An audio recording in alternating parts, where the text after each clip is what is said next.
નમસ્કાર વિદ્યાર્થી મિત્રો, વર્લ્ડિંગ બોક્સ એકેડમી પર આપ સૌનું હાર્દિક સ્વાગત છે. દોસ્તો, આજના વિડીયોમાં આપણે પીએસઆઈ પરીક્ષામાં ઓલ ગુજરાત 6ઠ્ઠો નંબર મેળવનારા વિદ્યાર્થી ભાઈ શ્રી પ્રમોદભાઈ બારૈયા સાથે ચર્ચા કરવાની છે. અગાઉના વિડીયોની જેમ જ દોસ્તો, આજે આપણે પ્રમોદભાઈ બારૈયા વિશે જાણશું, એમની તૈયારીની રણનીતિ, એમની પારિવારિક બાબતો વિશે, એમના એજ્યુકેશનલ બેકગ્રાઉન્ડ વિશે આપણે માહિતી મેળવશું. તો સૌપ્રથમ તો સમગ્ર ગુજરાતમાં 6ઠ્ઠા નંબરે પાસ થયેલા ઉમેદવાર મિત્ર શ્રી પ્રમોદભાઈને આપણે સમગ્ર વર્લ્ડિંગ બોક્સ પરિવાર તરફથી ખૂબ ખૂબ શુભકામના પાઠવીએ છીએ અને આજના લેક્ચરમાં આપ સૌ વતી એમનું આપણે હાર્દિક સ્વાગત પણ કરીએ છીએ. Thank you sir, thank you so much. Okay, તો પ્રમોદભાઈ, આપે જે પીએસઆઈ પરીક્ષા આપી તેમાં જે અલગ અલગ 3 તબક્કા હોય છે, એમાં સૌથી જે પહેલો તબક્કો છે એ ફિઝિકલ ટેસ્ટનો છે. તો એમાં ફિઝિકલ ટેસ્ટમાં આપે કેટલા માર્ક્સ મેળવ્યા છે? મારે ફિઝિકલ ટેસ્ટમાં 42 માર્ક્સ હતા sir. 42 marks out of 50. Okay, અને કેટલા મિનિટ્સ અને સેકન્ડમાં તમારી દોડ પૂરી થયેલી? 21.30 મિનિટમાં દોડ પૂરી થઈ. 21 મિનિટ અને 30 સેકન્ડમાં દોડ પૂરી થયેલી. 42 માર્ક્સ એમને ફિઝિકલ ટેસ્ટમાં આવેલા. ત્યારબાદ પ્રિલિમ્સ પરીક્ષા કે જે 100 માર્ક્સની હોય છે, એમાં કેટલા માર્ક્સ આપને મળ્યા છે? એમાં 78.25 માર્ક્સ છે. 78.25 માર્ક્સ પ્રિલિમ્સમાં છે. અને મુખ્ય પરીક્ષા જે 400 ગુણની છે, જેમાં 100 પ્રશ્નોના 4 પેપર હોય છે, એમાં આપને કેટલા માર્ક્સ મળે છે? એમાં મારે 310.5 માર્ક્સ છે સર. 310.5 માર્ક્સ છે. ઓલ ઓવર તમારે 352.5 માર્ક્સનું મેરિટ બને છે, બરાબર? તો જો મિત્રો, આજે પ્રમોદભાઈ બારૈયા આપણી વચ્ચે ઉપસ્થિત છે. એમને કુલ 450 ગુણમાંથી 352.5 માર્ક્સ મળે છે. ફિઝિકલ ટેસ્ટમાં એમણે 42 માર્ક્સ મેળવ્યા છે અને બાકીના માર્ક્સ એમણે થિયરીમાં મેળવ્યા છે. તો આટલો સારો જે રેન્ક લાવવો, એના માટે દોસ્તો મહેનત પણ ખૂબ સારી થઈ હશે, સંઘર્ષ પણ એટલો જ સારો રહ્યો હશે. તો દોસ્તો, આપણે પ્રમોદભાઈને સૌથી પહેલો સવાલ પૂછીએ. પ્રમોદભાઈ, આપે અત્યાર સુધીમાં કઈ કઈ પરીક્ષાઓ આપેલી અને એમાં શું આપનું પરિણામ રહેલું? સર, મેં 2020થી જ્યારે તૈયારીની શરૂઆત કરી તો ત્યારથી જેટલી જીપીએસસી દ્વારા અને ગૌણ સેવા બીજા અલગ અલગ બોર્ડ દ્વારા જે એક્ઝામ લેવાની તે તમામ હું આપતો. બરાબર. અને મેઇનલી જીપીએસસીની એક્ઝામમાં તો મને ત્યારે સફળતા નથી મળી. ત્યારે પ્રિપેરેશન હજી મારી સ્ટાર્ટિંગ પીરિયડ હતો. એટલે ધીમે ધીમે પછી 2022માં જે એક્ઝામ્સ આવી તેમાં મને ધીમે ધીમે સફળતા મળવા મળી બધી એક્ઝામમાં. ઓકે, મતલબ કે પ્રમોદભાઈએ ઘણી બધી પરીક્ષાઓ આપી. એમના કહેવા પ્રમાણે એમણે 20 જેટલી એક્ઝામ આપી 2020થી. એટલે કે આજથી ગણો કે ભાઈ 2-2.5 વર્ષ પહેલાં એમણે તૈયારીઓ શરૂ કરી. 2-2.5 વર્ષની અંદર ઘણી બધી પરીક્ષાઓ આપી અને એ ઘણી બધી પરીક્ષાઓમાં એમને આરંભિક ધોરણે જ કદાચ તૈયારીનો અભાવ હશે, કંઈક તૈયારીની કચાશ હશે, એના લીધે નિષ્ફળતાઓ મળી. પણ એમ છતાંય તે એમની સખત મહેનતના લીધે આજે 2.5 વર્ષે સફળ થતા આપણને જોવા મળે છે. હવે આપણે દોસ્તો પ્રમોદભાઈ વિશે, એમનું ફેમિલી બેકગ્રાઉન્ડ, એમનું વતન, એ બધી બાબતોને આપણે જાણીએ. તો પ્રમોદભાઈ, આપનું વતન, આપનું ગામ, તાલુકો, જિલ્લો એ વિશે અમને જણાવો. જી સર, હું ભાવનગર જિલ્લાના સિહોર તાલુકાના રબારિકા ગામનો વતની છું. બરાબર. તેની બાજુમાં આવેલું ગામ દેવગણા એ મારું મોસાળ છે. બરાબર. તો એ બંને ગામ વચ્ચે જ હું મોટો થયો છું. ઓકે, સિહોર તાલુકાની શું વિશેષતાઓ છે આપણે? સિહોર તાલુકો અને ભાવનગર તાલુકો, ભાવનગર જિલ્લો જે મેઇનલી છે, તો એમાં અત્યારે હવે ધીમે ધીમે ગવર્મેન્ટ એક્ઝામ માટે બહુ કેન્ડિડેટ્સ બધા આવતા જાય છે નવા નવા. રાઈટ. અને મેઇનલી તો બધા ગુજરાત પોલીસ ઉપર બહુ ફોકસ કરે છે અને આર્મી માટે બહુ બધા પ્રિપેરેશન ભાવનગરમાંથી. જી હા સર. બરાબર. ભાવનગરમાંથી ગુજરાત પોલીસમાં જોઈન થવા અને આર્મીમાં જોઈન થવા લોકોનો એક જુવાળ આપણને જોવા મળે છે. ઓકે, તો ભાવનગર જિલ્લાના સિહોર તાલુકાના એક નાના એવા ગામ રબારિકા ગામમાંથી આ વ્યક્તિ ગુજરાત લેવલે 6ઠ્ઠો નંબર મેળવે છે. સમગ્ર ભાવનગર જિલ્લા માટે દોસ્તો આ ગૌરવની વાત આપણને જોવા મળે છે. પ્રમોદભાઈ, આપના પિતાજી એ કયા વ્યવસાય સાથે જોડાયેલા છે? જી સર, મારા પિતાજી ખેતી કરે છે ગામમાં જ. બરાબર. તમારું જે ગામ છે ત્યાં? જી હા. મારા પપ્પાનું નામ ઘનશ્યામભાઈ બારૈયા છે. બરાબર. ત્યાં ખેતી કરે છે. મમ્મીનું નામ હંસાબેન છે. બરાબર. તે પપ્પાને ખેતીમાં મદદ કરે છે, પ્લસ ઘરકામને એવું સંભાળે છે. ઓકે, અને ફેમિલીમાં અન્ય ક્યાં કોણ કોણ સદસ્યો છે? મારા મોટો ભાઈ છે, તે ગવર્મેન્ટ એક્ઝામની પ્રિપેરેશન કરે છે. બરાબર. એ અત્યારે એમની તૈયારી ચાલુ છે. તૈયારી શરૂ છે સર. ઓકે, એ કઈ કઈ પરીક્ષાઓ આપી રહ્યા છે? ઈ તે ક્લાસ 3 લેવલની બધી જ એક્ઝામો આપી રહ્યા છે અત્યારે. બરાબર. એમણે આપી હતી પીએસઆઈ પરીક્ષા? ના, પીએસઆઈ નથી આપી સર. ઓકે, તો એગ્રીકલ્ચરલ બેકગ્રાઉન્ડ, એમનું ફેમિલી બેકગ્રાઉન્ડ છે અને ખેતી કામમાં એમના માતા પિતા સંકળાયેલા છે અને ખેતી કામની જ જે કાંઈ આવક કે કમાણી થાય એમાંથી જ એમના ભણતર અંગેની જે કાંઈ જવાબદારીઓ છે એનું આ પરિવાર નિભાવ કરી રહ્યો છે. તમને જ્યારે આવડી મોટી દિગ્ગજ સફળતા મળે છે કે જ્યારે તમે ગુજરાતમાં પીએસઆઈ જેવી એક્ઝામમાં ઓલ ગુજરાત 6th રેન્ક ઉપર આવો છો, આ વાતની પરિવાર ઉપર કેવી અસર થઈ છે? પરિવારવાળા સર મેઇનલી તો પહેલાં બહુ ખુશ થયા બધા. બરાબર. ગુજરાત લેવલે 6ઠ્ઠો રેન્ક આવ્યો તો બધા ફેમિલી મેમ્બર બધા રડવા લાગ્યા ખુશીના આંસુ. ખુશીના આંસુએ. પણ મેં ત્યારે કોઈને સાના ન રાખવાની ટ્રાય કરી, કારણ કે રડવા દીધા. હા, એ આંસુની વેલ્યુ સર અલગ હતી કાંઈ. બરાબર. કદાચ એ મારા માટે પ્રાઇઝ હતું એક પ્રકારનું. આખા જીવન મતલબ એમ લાગ્યું સાર્થક થઈ ગયું જી હા સર. કે ભાઈ આપણે આપણા માતા પિતાને એટલી ખુશી આપી, જી. ઓલ ગુજરાત 6th રેન્ક આપ્યો. ઓકે, અને એ સિવાય ફેમિલીના અન્ય મેમ્બર્સ ને રિલેટિવ્સ ને એ બધાની પ્રતિક્રિયા કેવી રહી? રિલેટિવ્સ બધાના કોલ આવીને શુભેચ્છા પાઠવતા હતા બધા. કોંગ્રેચ્યુલેશન મેસેજીસ, કોલ્સ ને બધું. સોશિયલ મીડિયા ઉપર વરસાદ થઈ ગયો. હા સર. ઓકે, રબારિકા ગામ છે એની વસ્તી કેટલી હશે અંદાજે? અંદાજે વસ્તી સર 1000 થી 1500 જેવી છે. બહુ નાનું ગામ ગણાય. બહુ નાનું ગામ છે સર. બરાબર. તો ગામમાં પછી બીજા દિવસે આમ નીકળ્યા હશો ત્યારે શું ફીલ થયું હતું? જ્યાં સર બધા પીએસઆઈ કહીને બોલાવે તો મજા આવે સર. ફિલિંગ કંઈ અલગ જ હોય. સરસ.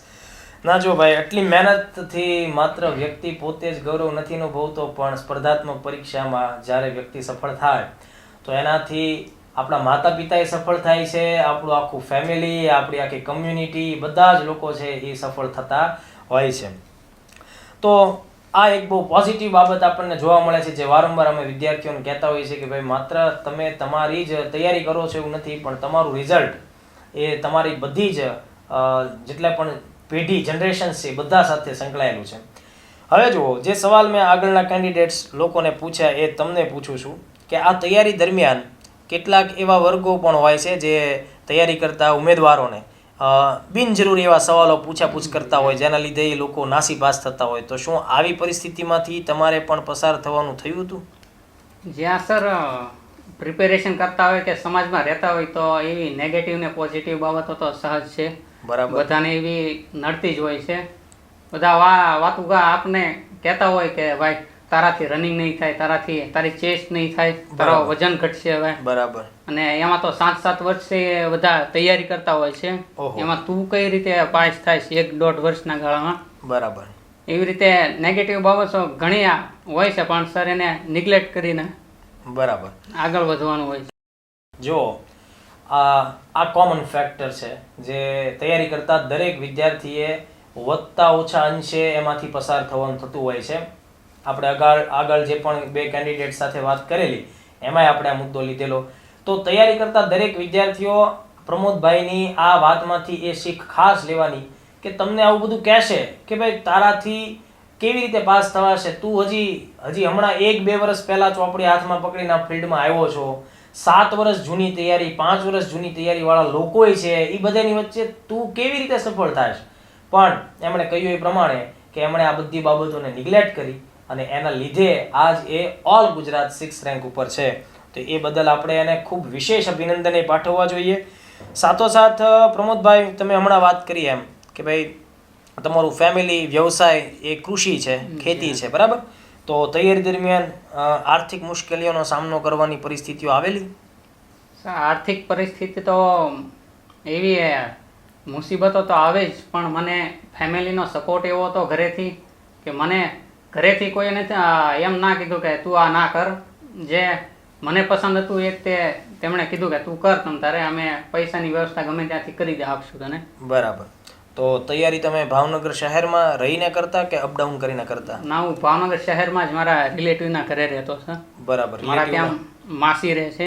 ઓકે. તો એમના ઘરે અશોકભાઈ રમણા નામ છે એમનું. અશોકભાઈ રમણા. માસીનું નામ શું છે? માસીનું નામ શારદાબેન છે. બરાબર. તો એમનો પણ ખૂબ ખૂબ આભાર આપણે આ પ્રસંગે માનવો જોઈએ કે એમણે તમને એટલો સપોર્ટ આપ્યો, અને માસા અને માસીની સાથે રહીને તમે પરીક્ષા પાસ કરી.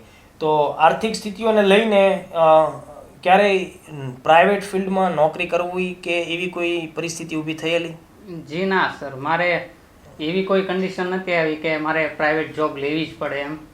કારણ કે ઘરેથી ભાઈનો સપોર્ટ ને ફેમિલીનો સપોર્ટ હતો, એટલે એને કીધું કે તું તૈયારી કર, તમ તારે પૈસાની ચિંતા તું ના કરતો, એ અમે સંભાળી લઈશું. ખૂબ સરસ, ખૂબ સરસ. અગાઉ તમે ઘણી બધી પરીક્ષાઓ આપેલી, બરાબર? તમે જણાવ્યા પ્રમાણે જીપીએસસીની આપી, ગૌણ સેવાની, પોલીસ ભરતી બોર્ડની, એવી વિવિધ પ્રકારની પરીક્ષાઓ જેટલી લેવાની લગભગ બધી તમે આપી, પણ એમાં તમને સફળતા ન મળી. ઓકે, ધારેલી સફળતા તમને નથી મળી. તો એ જ્યારે નિષ્ફળ જાઓ છો એ સ્થિતિમાં તમારા ફેમિલી અને જે અંગત મિત્રો હોય એનું રિએક્શન કેવું રહેલું? સર, ફેમિલીએ તો એકચ્યુઅલી મને નિષ્ફળ થાવ તો એ મને કોઈ દિવસ એમ કીધું જ નથી કે કેમ તું પાસ ના થયો. બરાબર. મને દર વખતે એન્કરેજ જ કરતા કે તું આગળ વધ, હજી આગળ વધ, તમ તારે એની ચિંતા ના કર કે ભલે એકાદી એક્ઝામ નિષ્ફળ જવાય તો હજી પ્રિપેરેશન શરૂ રાખ તારા રીતે. રાઈટ. તો જો દોસ્તો, ફેમિલી સપોર્ટ ખૂબ જ અગત્યની ભૂમિકામાં હોય છે. આ છોકરાઓ જે બધા તૈયારી કરે છે એ બધા પોતાના શોખ, પોતાની મોજ મસ્તી, પોતાના જીવનના જુવાનીના અગત્યના વર્ષો આ ફિલ્ડમાં ઇન્વેસ્ટ કરે છે. એ સમયે ફેમિલીએ એને આર્થિક સપોર્ટ દેવો જોઈએ અને એની સાથોસાથ એને મોરલ સપોર્ટ દેવો જોઈએ, માનસિક સપોર્ટ પણ દેવો જોઈએ. કારણ કે આ જ કેન્ડિડેટ્સ બધા આગળ જઈને જ્યારે સફળ થશે ત્યારે તમે જ એટલે કે પરિવારના સદસ્યો જ એની ઉપર ખૂબ ગૌરવ અનુભવતા હશો. દોસ્તો, હવે આપણે ચર્ચામાં આગળ વધીએ અને પ્રમોદભાઈને એમના એજ્યુકેશન વિશે થોડા ચર્ચાઓમાં મતલબ પ્રશ્નોને આગળ વધારીએ. તો પ્રમોદભાઈ, સૌપ્રથમ અમને જણાવો કે તમારું પ્રાથમિક શિક્ષણ કયા સ્થળે થયેલું? જી સર, મેં મારું પ્રાથમિક શિક્ષણ ગામમાં જ તે જે પ્રાઇમરી સ્કૂલ હતી, રબારિકા પ્રાઇમરી સ્કૂલ, એમાં 1 થી 8 સુધી ભણ્યો ત્યાં. બરાબર. સરકારી સ્કૂલમાં. ઓકે.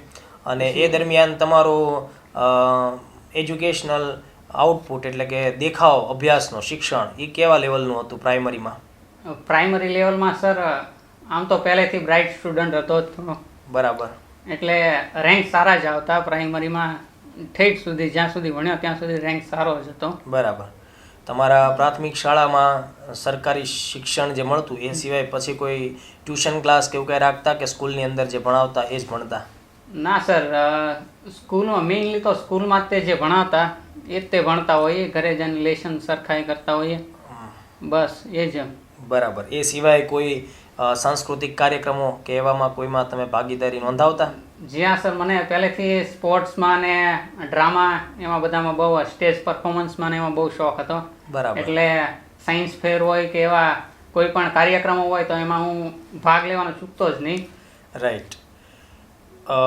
તો એ બધી વસ્તુઓ તમને કંઈક ને કંઈક આગળ પરીક્ષાની તૈયારીઓમાં તે ડાયરેક્ટ ઇનડાયરેક્ટ એમણે ભૂમિકા નિભાવી હશે. જી હા સર. નાનપણમાં કોઈ સવાલ પૂછેલો મોટા થઈને શું થવું છે એવું કંઈ?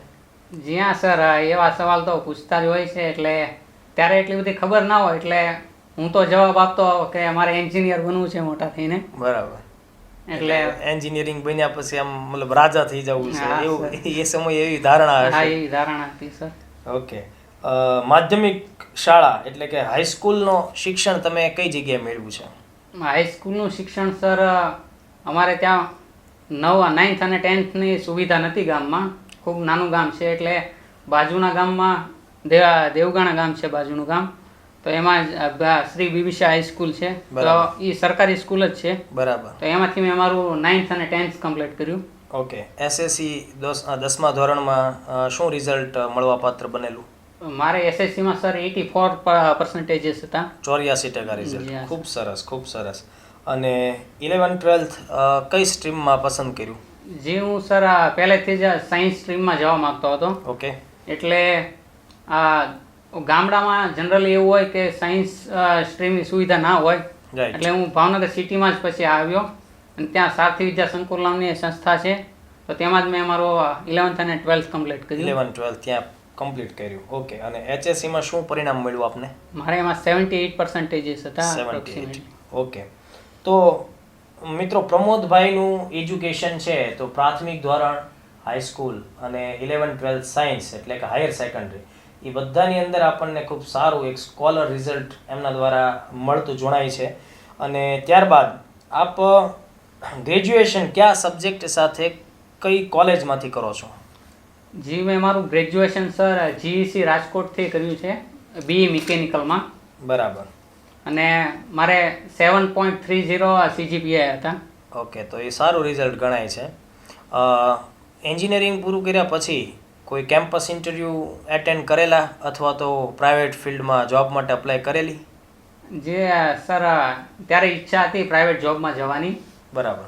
પણ એકાદું ઇન્ટરવ્યૂ આપેલું પણ રિજેક્ટ થયો, પછી બીજા કોઈ ઇન્ટરવ્યૂમાં આપવા નથી ગયો. આગળ નથી વધ્યું. ઓકે, તો સરકારી નોકરી કરવી છે અથવા સરકારી નોકરી મેળવવી છે એ માટેની તમને પ્રેરણા કયા સમયે થઈ અને કોના દ્વારા અથવા કઈ પરિસ્થિતિઓને લીધે થઈ? જી સર, જેવું કે 2020માં કોરોના કાળ હતો, તો તે જ્યારે એન્ડ થયો ત્યારે હું ગામડે જ હતો અને 2020માં મારી કોલેજ કમ્પ્લીટ થઈ. ડન. તો ત્યારે 2000 એન્ડિંગના સુધી ગામડે જ હતો, એટલે મારા મોટા ભાઈ ભાર્ગવ બારૈયા અને મારો કઝિન બ્રધર છે મહેન્દ્ર જાની. બરાબર. તો એને મને એન્કરેજ કર્યો કે તું કેપેબલ છો ગવર્મેન્ટ એક્ઝામ માટે, રાઈટ, તું ક્રેક કરીએ કેમ છો, એટલે તું આ ફિલ્ડમાં જા અને મહેનત કર, 1-2 વર્ષની મહેનત કર, તું આરામથી ક્લિયર કરી શકીશ. એટલે ત્યારથી મેં આ ફિલ્ડ ચૂઝ કરી લીધું સર. એટલે બંને ભાઈઓને તમારી પ્રતિભા દેખાડી જી હા કે આ વ્યક્તિ, કારણ કે અત્યાર સુધી સ્કોલર રહ્યા છો, અત્યાર સુધી સારું રિઝલ્ટ તમારી સામે આવ્યું છે પ્રાઇમરી ધોરણથી લઈને કોલેજ સુધી, તો બની શકે કે આટલો એફર્ટ તમે આ ફિલ્ડમાં આપો તો તમારાથી આ એક્ઝામ ક્રેક થાય, અને એ વાત સાચી પણ પડી. તૈયારી જ્યારે તમે શરૂ કરી ત્યારે સૌ પ્રથમ કયા પુસ્તકો અથવા કઈ બુકથી તમે તમારી પ્રિપરેશન શરૂ કરેલી? જી, એ તો સર મેં મારા કઝિન બ્રધર પાસેથી બધો રેફરન્સ લીધો બધો. રાઈટ. અને સ્ટાર્ટિંગમાં તો મેં ટેક્સ્ટ બુકથી શરૂઆત કરી હતી, જીસીઆરટી ટેક્સ્ટ બુક્સ. જી હા સર. ઓકે. પછી ધીમે ધીમે એમાંથી ઇતિહાસ, ભૂગોળ ને એવું બધું શીખ્યો, અને પછી ધીમે ધીમે બીજી બુક્સ બધી પ્રિફર કરતો ગયો, અને એવી રીતે ધીમે ધીમે આમાં ખ્યાલ આવતો ગયો. ઓકે. તમે વર્લ્ડિન બોક્સ એકેડમીની ભાવનગર શાખા જોઈન કરી હતી? જી હા સર. બરાબર. તો કેવી રીતે એનો રેફરન્સ મળેલો? શા માટે, મતલબ કે ભાવનગર વર્લ્ડિન બોક્સ જોઈન કરવું એવું શા માટે નક્કી કરેલું? મારો કઝિન બ્રધર જ છે ગજાનંદ જાની. બરાબર. તો એને ત્યાં 2 થી 3 બેચીસ કરેલી છે. બરાબર. તો એને કીધું કે આ કોમ્પિટિટિવ એક્ઝામનું ફિલ્ડ છે, રાઈટ, અને તું એમાં કોમ્પિટિશન નહીં કર અને ઘરે બેઠા બેઠા જ એકલી પ્રિપેરેશન કરી રાખીશ, રાઈટ, તો તું કેટલામાં છો એ તને ખબર નહીં પડે. રાઈટ. તું બહાર નીકળ, દુનિયામાં જો આમ બધા કોમ્પિટિટર છે કેવા છે બધા. તો પછી એના કહેવાથી મેં ક્લાસીસ જોઈન કર્યા. રાઈટ. પહેલા મેં 8 થી 9 મહિના ઘરે જ રીડિંગ કરતો, જાતે તૈયારી કરી અને પછી બેચ જોઈન કરી? જી હા સર, પછી બેચ જોઈન કરી. ઓકે. તો જ્યારે બેચ શરૂ કરી, જો કે તમે અગાઉ જાતે ઘણું બધું વાંચેલું હતું, એટલે અન્ય વિદ્યાર્થીઓ કરતાં એ બાબતે થોડાક અલગ હતા. જી હા સર. બરાબર. જનરલી વિદ્યાર્થીઓ જ્યારે બેચ જોઈન કરતા હોય ત્યારે શરૂઆતમાં એમની પાસે કોઈ પણ વિષયનું બહુ ડિટેલ નોલેજ હોતું નથી, પણ ધીમે ધીમે જેમ બેચમાં અભ્યાસક્રમ ચાલવા લાગે, ટેસ્ટ લેવાતી જાય, થોડુંક પ્રેશર આવતું જાય, પછી એ બધા સબ્જેક્ટ્સને મતલબ કે એની સાથોસાથ જોડાતા જાય. તમે જ્યારે બેચ શરૂ કરી ત્યારે એ સમયે તમારો કોન્ફિડન્સ અને નોલેજ એ કયા લેવલ ઉપર હતા? જ્યારે આરંભમાં બેચ શરૂ થઈ, દાખલા તરીકે પહેલો લેક્ચર શરૂ થયો હોય એ સમયથી? બેચ જ્યારે શરૂ થઈ સર, ત્યારે મેં દરેક સબ્જેક્ટ આમ એકવાર મિનિમમ તો વાંચી લીધેલો હતો. રાઈટ. એટલે મને ઓવરવ્યૂ તો હતો કે આ સબ્જેક્ટમાં આવી રીતે આવે, આમાં આવી રહે, પણ બેચ જોઈન કરી પછી મને એની ડિટેલ માહિતી બધી મળી. રાઈટ. એમાં કઈ રીતે પ્રિપેરેશન કરવી, કોને કેટલું પ્રેફરન્સ આપવું, એ બેચ દ્વારા મને જાણવા મળ્યું બધું. એકેડમી જોઈન કરવાથી તમને શું લાગે છે, શું શું ફાયદાઓ થવા લાગ્યા તમને? પહેલો ફાયદો તો સર, કોમ્પિટિશન અમારી બેચમાં બહુ જ સારી હતી. કઈ બેચ હતી તમારી? અમારી G6 બેચ હતી સર. G6 batch. જી હા સર. જો તમારે અઠવાડિયામાં જો 1 માર્ક કપાય તો તમારે સમજી લેવાનું કે આ અઠવાડિયામાં તમારો નંબર નહીં આવે રેન્ક. ઓહો. એવી ટફ કોમ્પિટિશન હતી. રાઈટ. અને એ કોમ્પિટિશનમાં બહુ મજા આવી. બધા ફ્રેન્ડ હતા, બધાને એકબીજા સાથે કોમ્પિટિશન કરતા, ફર્સ્ટ રેન્ક લેવા, તો બહુ મજા આવી sir. Right. World in box academy Bhavnagar છે, એમની તમને અભ્યાસ પદ્ધતિ કેવી લાગી? કેવી રીતે લેક્ચર્સ આવતા, ટેસ્ટ લેવાતું, એ શું આખું માળખું હતું? જી હા સર, ડેમાં જ્યારે એકેડમી જઈએ ત્યારે પહેલાં તો 15 થી 20 મિનિટ ડેલી ટેસ્ટ લેવાય રાઈટ 30 માર્ક્સની. હમ પછી 2 કલાકનો પોણી કલાકનો લેક્ચર, બરાબર અને જે ટેસ્ટ હોય એ ડેઈલી ટેસ્ટ લેવાય, અને એ વીકમાં એકવાર 100 માર્ક્સની ટેસ્ટ. વીકલી 100 માર્ક્સની જી હા, ટેસ્ટ. અને એનું મેરિટ બનાવે. એમાં જે ફર્સ્ટ રેન્ક હોય એને અઠવાડિયાના એન્ડમાં પ્રાઇઝ આપતા. દર અઠવાડિયે પ્રાઇઝ આપો. જી હા સર. તો એ પ્રાઇઝ મળવાથી આમ આનંદ આવતો. જી હા સર, સ્ટેજ ઉપર જવું અને પ્રાઇઝ લેવું ક્લાસ વચ્ચે, તો એ મજા આવતી. એટલે એ માટે જ બધા કોમ્પિટિશન કરતા પ્રાઇઝ. તમને દર અઠવાડિયે ઇનામ મળતું કે? જી ના સર, એટલો દર અઠવાડિયે નહીં, પણ આમ મેક્સિમમ ટાઈમ લીધેલું છે મેં પ્રાઇઝ. વાહ, સરસ. ઓકે, હવે જુઓ, એક પ્રશ્ન એવો છે જે લગભગ દરેક વિદ્યાર્થી, કદાચ તમને જે તે સમય થયો હશે કે ભાઈ અમારે તૈયારી કરવી, કેટલી કલાક વાંચવું. તો આ સેમ ક્વેશ્ચન આપણે અગાઉના કેન્ડિડેટ્સને પણ પૂછેલો. પ્રમોદભાઈને આપણે આ પ્રશ્ન પૂછીએ છીએ કે દરરોજ તમે સરેરાશ કેટલી કલાક મહેનત કરતા હતા? જી મેં સર તૈયારી કરવાની સ્ટાર્ટ કરી ત્યારે હું 6 થી 8 કલાક રીડિંગ કરતો. મતલબ જાતે જ્યારે એકલા તૈયારી શરૂ કરી જી હા ત્યારે? સર, જાતે એકલા તૈયારી શરૂ કરી ત્યારે 6 થી 8 કલાક રીડિંગ કરતો.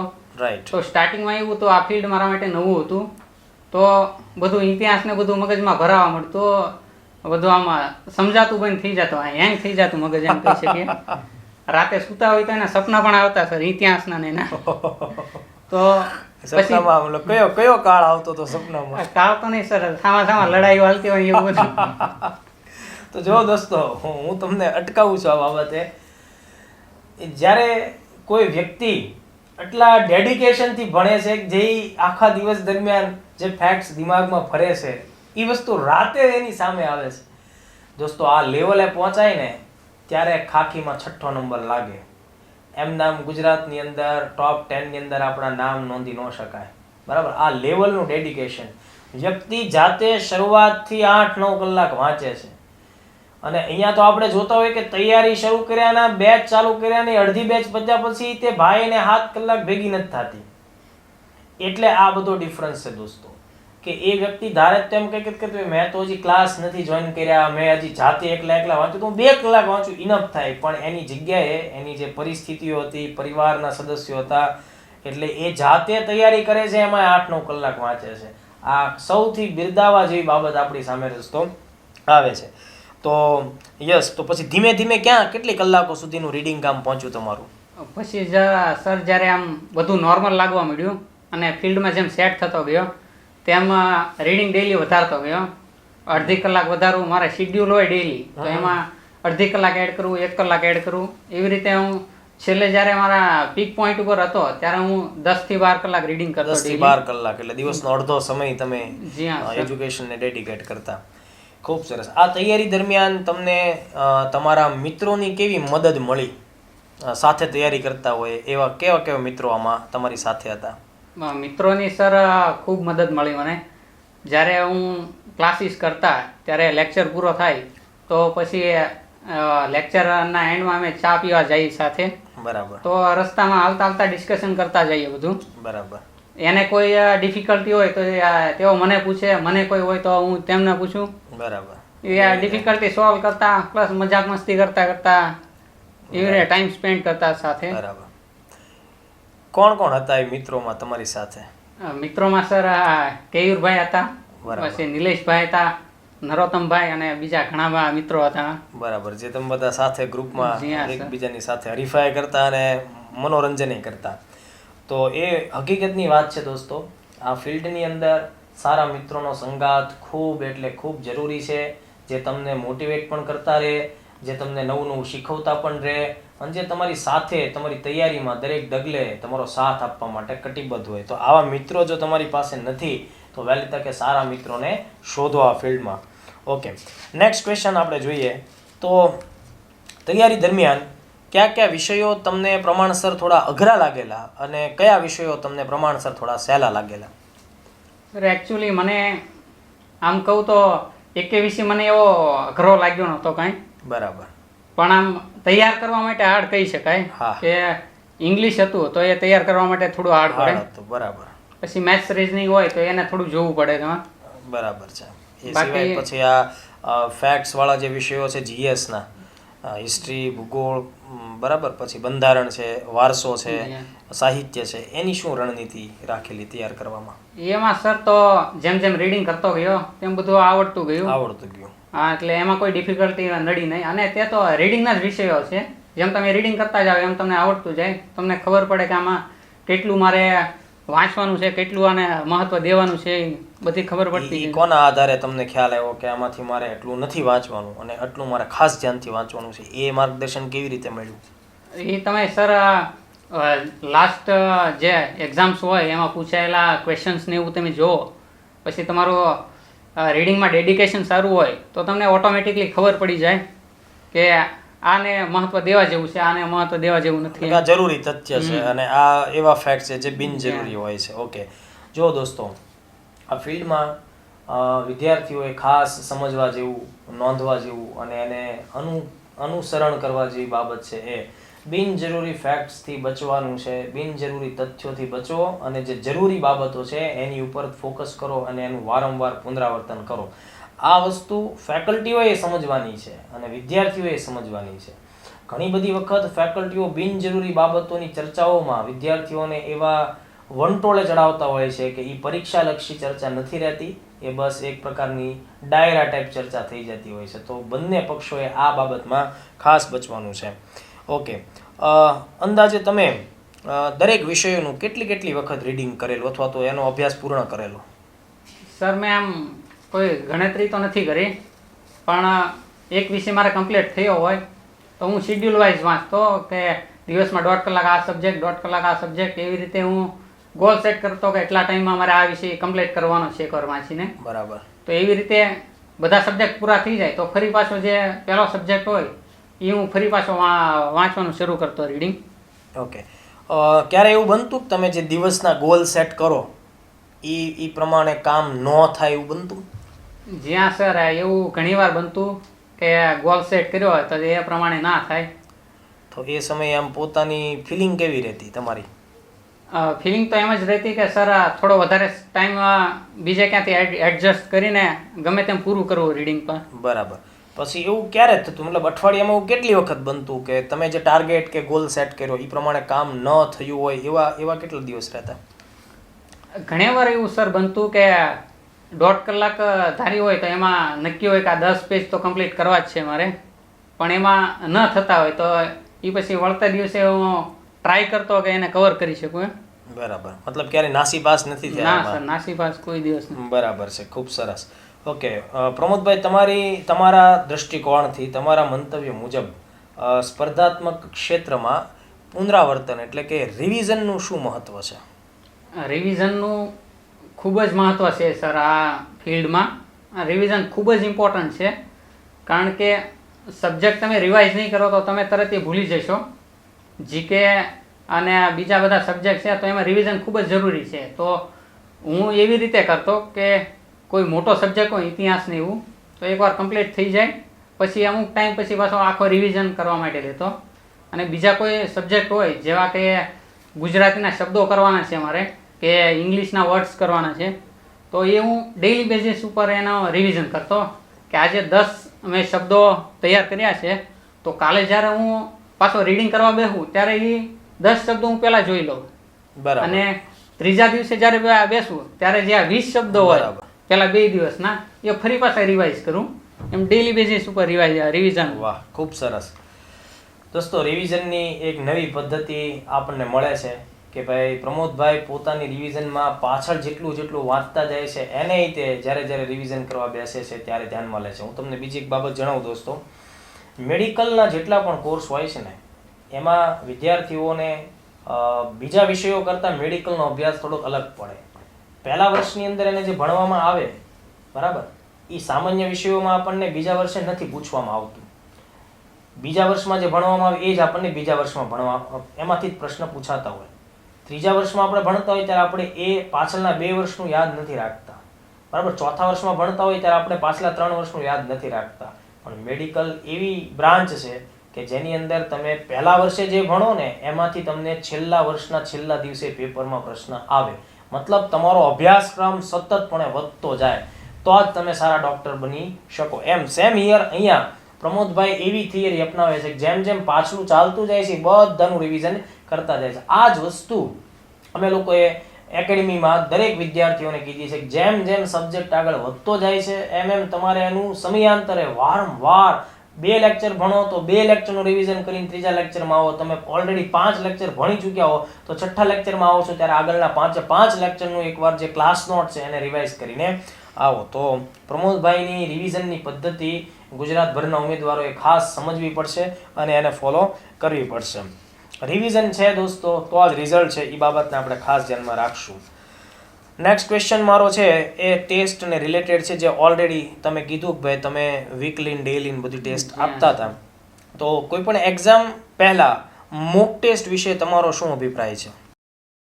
જી સર, મોક ટેસ્ટ માટે વર્લ્ડિંગ બોક્સમાં એમ જાહેરાત બહાર પડે કે આ એક્ઝામ માટે મોક ટેસ્ટ લેવાની છે એટલે મારી ફી ત્યાં પહોંચી ગયેલી હોય સર, અને મોક ટેસ્ટ માટે હું તૈયાર જ હોઉં. મેં આશરે 40 થી 50 જેવી મોક ટેસ્ટ આપી છે, અલગ અલગ કોન્સ્ટેબલ છે, સચિવાલય, પીએસઆઈ, એએસઆઈની. તો બધી મોક ટેસ્ટ સર આપતો હું. ખૂબ સરસ, ખૂબ સરસ.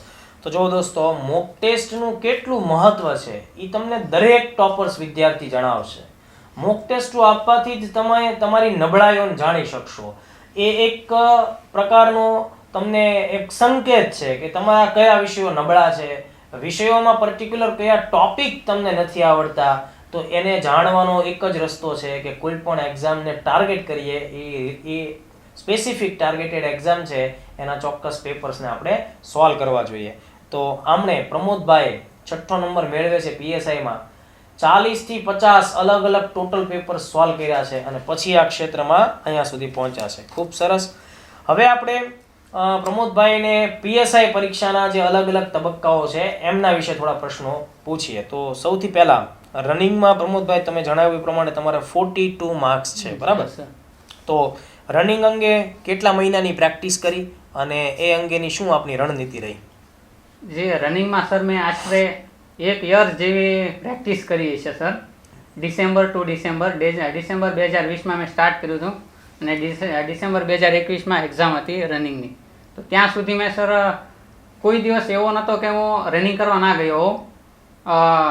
ક્યારેક એવું બની શકે કે વચ્ચે 1-2 દિનનો ગેપ હોય, બાકી ડેઈલી બેઝિસ ઉપર રનિંગ કરતો હું અને સાંજ સવાર 2 ટાઈમ જતો રનિંગ કરવા. મતલબ મહદઅંશે નિયમિતતાથી તમે આ કામ કરેલું છે. પહેલાં જ્યારે સ્ટાર્ટિંગ કર્યું ત્યારે હું ધીમે ધીમે શરૂઆત કરી મેં.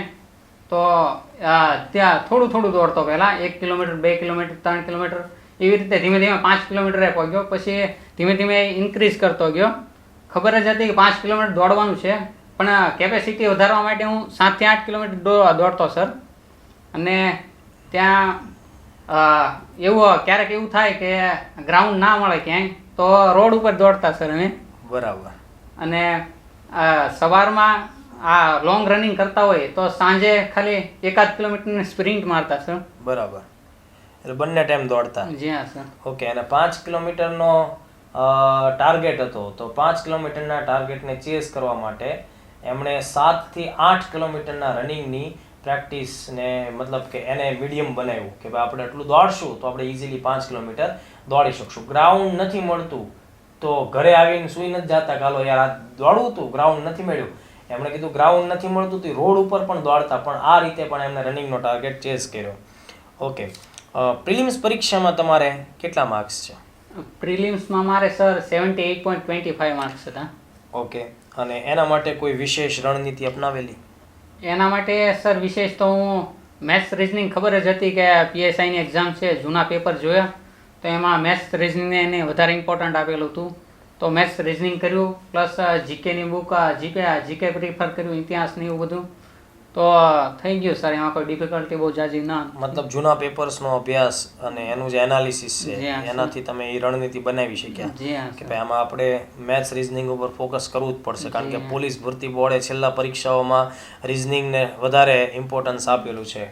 Okay, good. તો જો આ છે દોસ્તો લેન્ડમાર્ક સ્ટ્રેટેજી કે આડેધડ ન મહેનત કરો. તમને ખ્યાલ હોવો જોઈએ કે તમારે કઈ પરીક્ષા દેવાની છે, એના છેલ્લા વર્ષોના પેપરની શું ટેન્ડન્સી રહેલી છે, ને એ પ્રકારે તમે જ્યારે પોતાની સ્ટ્રેટેજી બનાવો તો ડેફિનેટલી સ્ટ્રેટેજી છે એ કામ કરવાની જ છે.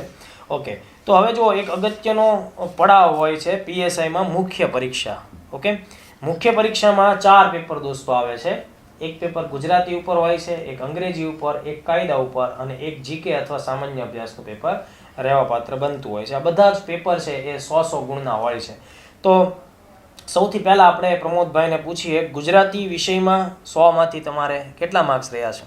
ગુજરાતીમાં મારે સર 100માંથી 70.5 માર્ક્સ હતા. 70.5 માર્ક્સ. ઓકે. અને ગુજરાતી વિષયની તૈયારીમાં સૌથી અગત્યની બાબત અથવા તમને ઉપયોગી થઈ હોય એવી કઈ બાબત છે? સર ગુજરાતી સબ્જેક્ટમાં તો એક જ નામ હું પ્રિફર કરીશ કે રતિલાલ સરનું નામ આવ્યું એટલે પૂરું થઈ ગયું. પછી સરની ક્લાસ નોટ તમે પ્રિફર કરો તો બધું આવી ગયું સર. સરની બુક પણ છે તે પણ બહુ સારામાં સારી છે. પ્લસ સર ક્લાસમાં જે શબ્દો હોય જે મહત્વના આગળની એક્ઝામમાં પૂછાતા હોય એ સર પણ ભવિષ્યવાણી કરી દેતા સર કે આગળની એક્ઝામમાં આ શબ્દ પૂછાવાનો છે, તમારે કરીને જવાનો છે એમ. બરાબર છે. એટલે આપણે એક્ઝામમાં જઈને જોઈએ તો તાજુબની વાત હોય કે એ શબ્દ પૂછાણેલો જ હોય સર. એવો સરનો અનુભવ હતો સર. રાઈટ. જો રતિલાલ પરમાર સાહેબ મૂળ સુરેન્દ્રનગર જિલ્લાના અને સુરેન્દ્રનગર શહેરના વતની છે. 20 વર્ષથી કોમ્પિટિટિવ ફિલ્ડનો અને શિક્ષણ ક્ષેત્રનો એમને બહુ વ્યાપક અનુભવ છે. રતિલાલ સાહેબની દોસ્તો આ ગેરંટી હોય છે કે ભાઈ મારી ક્લાસ નોટ જે હું લખાવું છું એમાંથી જ મેક્સિમમ પ્રશ્નો વિદ્યાર્થીઓને મળશે. એનું કારણ દોસ્તો એ છે કે રતિલાલ સાહેબ પહેલાં મતલબ કે આ કોમ્પિટિટિવ ફિલ્ડમાં આવ્યા એ પહેલાં એ આપણી હાઈસ્કૂલની અંદર અને સરકારી જે પાઠ્યપુસ્તકો છે એ ભણાવતા. એટલે એમણે 20 વર્ષની અંદર અલગ અલગ 3 આવૃત્તિ બદલી નાખી છે. 3 વખત સરકારે પુસ્તકો બદલ્યા. એની પાસે 3 પુસ્તકોનું વ્યાકરણ અને એનું શબ્દ ભંડોળ તૈયાર છે. અને એમણે જ આપણી વર્લ્ડ બોક્સની ગુજરાતી વ્યાકરણની પુસ્તક લખેલી છે. તો પ્રમોદભાઈ છે એ પોતે આ વાત આપણને કહે છે કે ભાઈ એમનું નામ આવે એટલે ગુજરાતી વ્યાકરણમાં જ્યાં વાર્તા પૂરી થઈ જાય તમારે એની ક્લાસ નોટને આખું બંધ કરીને એની ઉપર ભરોસો મૂકીને કામ કરી લેવાનું. એવી રીતે અંગ્રેજી વિષયમાં શું આપની રણનીતિ રહેલી? સર ઇંગ્લિશ સબ્જેક્ટમાં જનરલી ઇંગ્લિશ નામ પડે તો બધા એમ જ કહે કે ઇંગ્લિશ એટલે ભાઈ ગ્રામર. તો એવું નથી સર. ઇંગ્લિશમાં વોકેબ પણ આવે છે, એ આપણે મેજર પાર્ટ ભૂલી જતા હોય છે એઝ અ સ્ટુડન્ટ તરીકે. રાઈટ. તો મેં જ્યારે પ્રિપેરેશન સ્ટાર્ટ કરી તો ત્યારથી જ મેં વોકેબ કરવાનું શરૂ કરી દીધું. મેં એક સર પ્લે સ્ટોરમાંથી એક એપ્લિકેશન ડાઉનલોડ કરી. એમાં ડેઈલી જે યુઝ થતા હોય વર્ડ્સ એવા વર્ડ્સ આપેલા હતા A to Z. તો એ હું એપ્લિકેશન પ્રિફર કરતો ગયો. ડેઈલીના 10 થી 15 છે 20 છે એવા શબ્દો મારી જાતે પોતાની બુક બનાવતો, એમાં રાઇટ ડાઉન કરતો અને યાદ રાખવાની ટ્રાય કરતો. પછી વળતે દિવસે બીજા 20 શબ્દો કરતો, આગળના 20 શબ્દોનું રિવિઝન કરતો. એવી રીતે એક યરથી સર 1 થી 1.5 વર્ષ જેવું મેં વોકેબ ઉપર ધ્યાન આપ્યું છે. અને દિવસમાં મારી શરૂઆત હોય રીડિંગ કરવાની તો મારું ઇંગ્લિશ વોકેબથી શરૂ થતી સર. રાઈટ.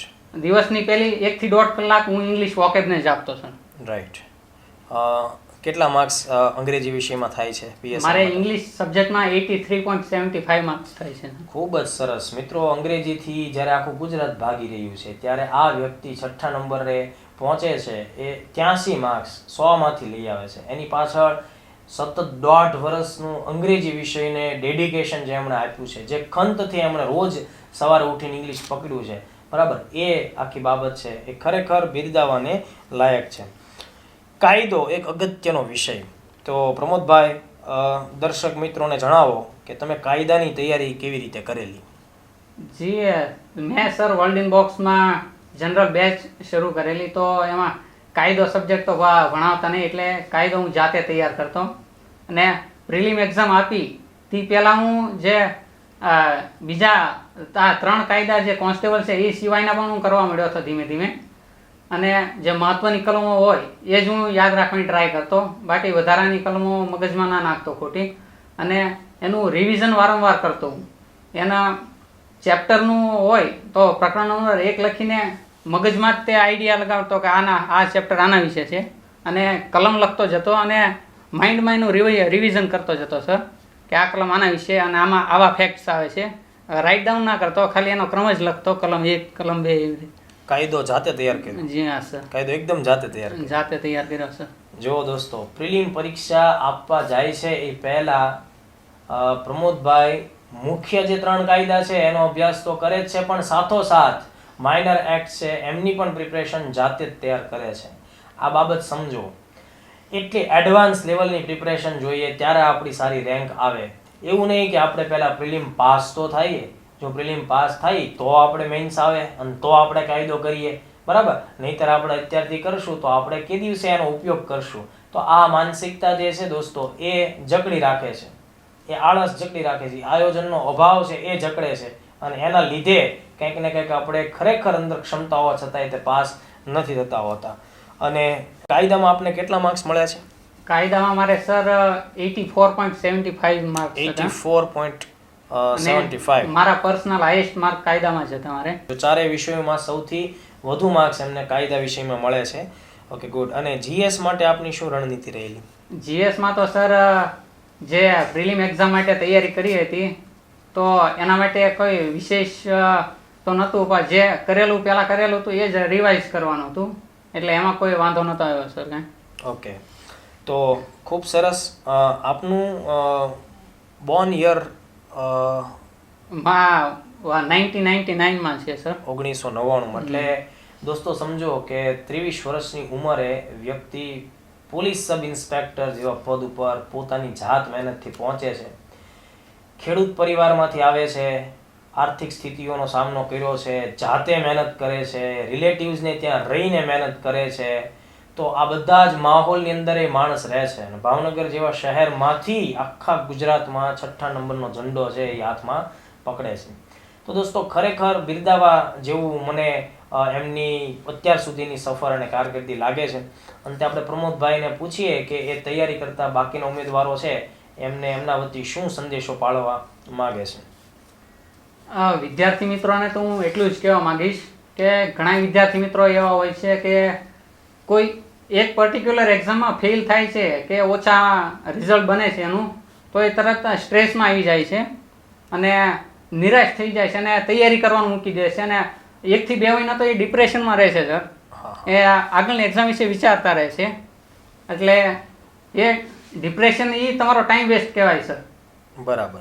એટલે એ ડિપ્રેશનમાં ના રહેવું ને આપણે યુવાનોમાં ઘણી તાકાત રહેલી છે સર.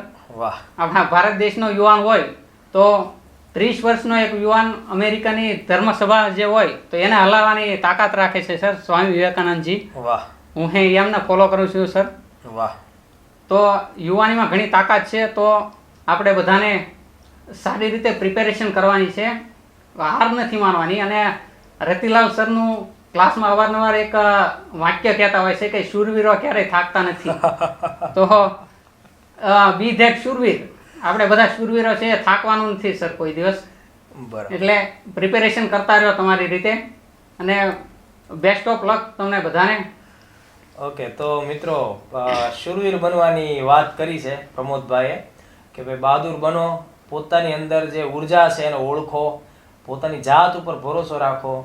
તમે સમજો કે ભાઈ 22-23 વર્ષનો યુવાન છે એ આપણને આ વાત કહે છે અને એ પોતે આ વાત ત્યારે કહે છે જ્યારે એણે ગુજરાતની અંદર રેન્ક મેળવી છે અને એ પણ 2-2.5 વર્ષ જેવી જે તૈયારી કરી એના લીધે. તો હવે આગામી સમયમાં મતલબ પીએસઆઈ તરીકે તે કામ કરવાનું છે કે આગળની બીજી પરીક્ષાઓને ટાર્ગેટ કરવાની છે? જી સર, હું જીપીએસસી ક્લાસ 1-2 માટે પ્રિપેરેશન કરવા માંગુ છું હજી. બરાબર. તો સમગ્ર ગુજરાત વતી હું તમને એ અંગેની અત્યારથી શુભકામનાઓ પાઠવું છું અને એમાં પણ અમને પૂરો ભરોસો છે કે પ્રમોદભાઈ જે સ્ટ્રેટેજીથી ચાલ્યા છે અત્યાર સુધી, જે સ્ટ્રેટેજીને એણે પોતે બનાવીને ફોલો કરેલી છે, જો એના ઉપર ચાલે છે તો ભવિષ્યમાં એ આપણને ક્લાસ 1, ક્લાસ 2 લેવલના અધિકારી તરીકે પણ જોવા મળશે. તો દોસ્તો ફરીથી આપણે એ નવા કેન્ડિડેટ સાથે વહેલી તકે મળશું. આવી જ કોઈ રસપ્રદ બાબતો સાથે, આવી જ કોઈ ઇન્સ્પિરેશનલ બાબતો સાથે મળતા રહીએ. જય હિન્દ, જય ભારત.